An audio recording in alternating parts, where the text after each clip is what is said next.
Perempuan di kereta bawah tanah melepaskan sepatunya. Kulit putih yang menjulang. Laki-laki di sekitarnya tidak tahan lagi menarik nafas.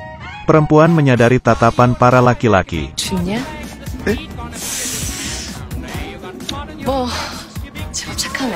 Para laki-laki langsung memberinya jempol.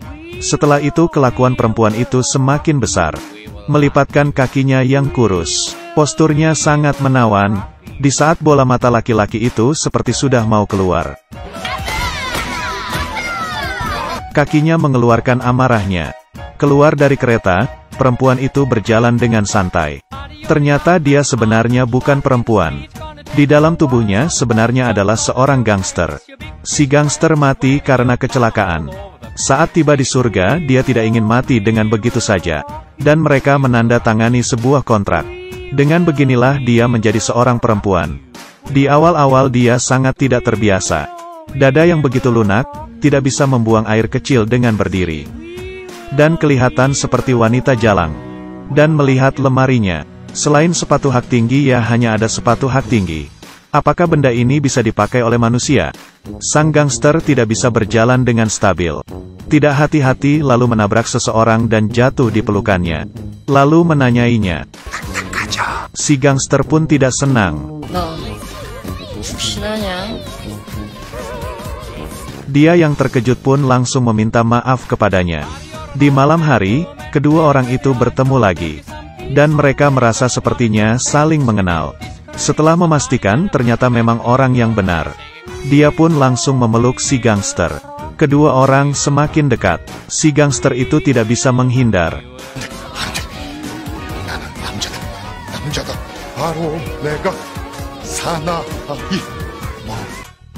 Tapi naluri wanita itu masih membiarkannya berinisiatif. Setelah berciuman, kedua orang ini akhirnya saling mengenal. Ternyata kedua orang ini adalah kakak adik yang bersama-sama ke surga.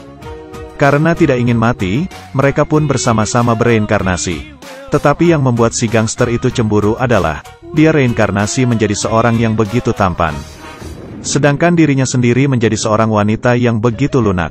Si gangster pun melihat badan temannya yang sangat bagus, tidak tahan dan menjilatnya.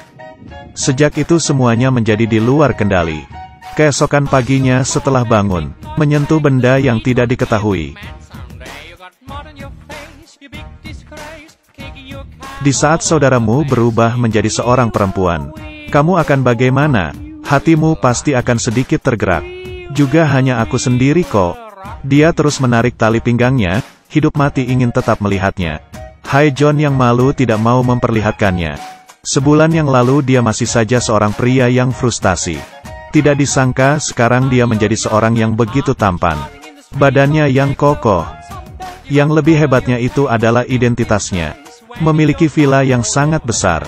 Jam tangan pun memiliki ruangan khusus untuk disimpan. Hae-Jon pun sangat senang. Setiap kali dia bangun dan melihat di cermin dia masih tetap mengira itu hanyalah mimpi. Kejadian selanjutnya lebih buruk lagi. Hae-Jon menyentuh sesuatu di balik selimutnya. Saat mengeluarkannya langsung merasa konyol. Yang lebih bodoh lagi ada di belakang. Sang gangster masih mengira dirinya adalah laki-laki. Dia tidak memakai apa-apa dan berjalan keluar setelah mandi. Hae-Jon kebingungan.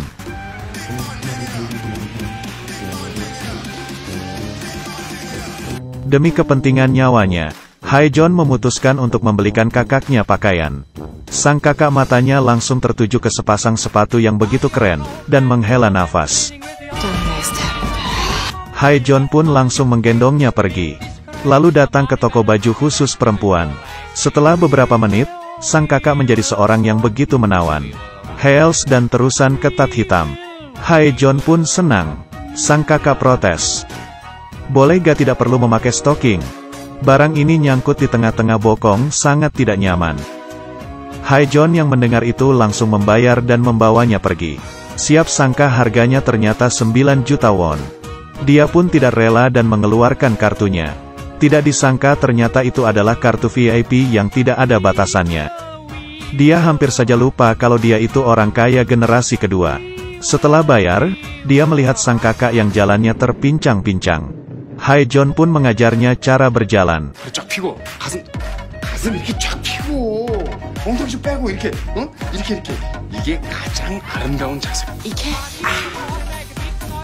Ujung-ujungnya masih tetap saja gagal. Tiba-tiba sang kakak teringat dengan sebuah kamera. Dia memohon Haejeon untuk membelinya.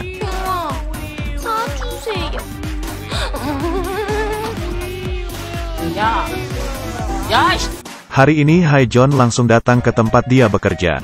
Berpikir untuk balas dendam, tetapi malah bertemu dengan putri yang diintimidasi. Gangster ini reinkarnasi menjadi seorang perempuan. Tetapi masih tetap ada harga diri yang tidak bisa dilepas. Hari ini dia pergi untuk menaklukkan para adik-adik. Tetapi karena parasnya yang begitu cantik dan manis, sehingga para adik itu mengira dia adalah wanita jalang. Sang kakak pun marah. Tidak menunjukkan wujud asli tidak berarti aku mudah diintimidasi. Hanya dengan beberapa gerakan, semuanya pun terjatuh. Tetapi hal yang sebenarnya terjadi adalah sang kakak digendong oleh si adik keluar. Berubah menjadi wanita, tenaganya pun juga menjadi lemah. Sang kakak sangat tidak berdaya. Dan di waktu yang bersamaan Haejeon datang ke perusahaan untuk membalas dendam bosnya. Di kehidupan sebelumnya, dia selalu kerja hingga lembur di kantor. Gajinya pun tidak mendapat hingga setengahnya. Dan juga seperti anjing selalu menemaninya pergi minum alkohol dengan pelanggan.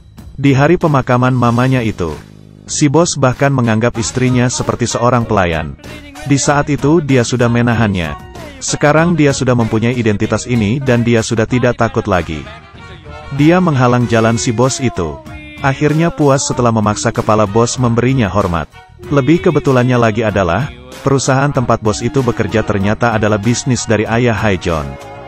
Di keesokannya, langsung menjadi bosnya si atasannya dulu itu. Dia mengintimidasi atasannya itu. Atasannya membawakan kopi, dan dia tidak ingin minum yang sudah dingin. Melihat atasannya yang ingin marah tapi menahannya, dia sangat puas. Dia juga ingin terus-terusan membalasnya.